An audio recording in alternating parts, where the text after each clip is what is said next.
We're going to do this today, the Messerschmitt Me262 2A. Done a recent review on this. If you want to watch it, I'll put a link up in a bit. But I'm going to make it a little bit different because I'm just going to use my Cordless Airbrush. I'm going to paint it all with that. Obviously, not the wheels, tyres and stuff like that, that'll be brush painted, the little tiny details, but I'm mainly going to use just this part because this is what you get if you buy a cordless airbrush. So I get it charged up, unless it's already charged. I've nicked it back off my daughter, so let's have a look. It's better get it charged, it's only on 2, she's not recharged it, no new there. And I'll crack on with this build and let's see how good a job we can do using just a cordless airbrush.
now completed my model, as you can see, but she needs a coat now of matte because this is too glossy. So I use, for matte, when I finish the model, this is just for when I finished it, I use Winsor Newton's Galeria Acrylic Mediums matte varnish. Great big bottle like this, 250 millilitres.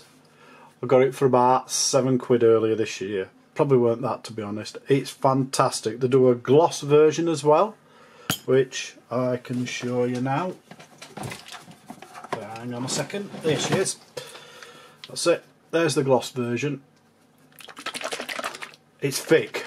It's a very thick thing. So what I tend to do is I mix it with Tamiya RX20A thinner. At least 50-50 you have to do it. Bottle it up and send like that. It's ready to go. It's a great, it's probably the best matte one I've ever found, that. As it makes your models look fantastic. So if you're ever looking for a good matte finish, it's that. But like I say, it needs a good thinner, and the X20A is the best I've found. Right, let's get some on it.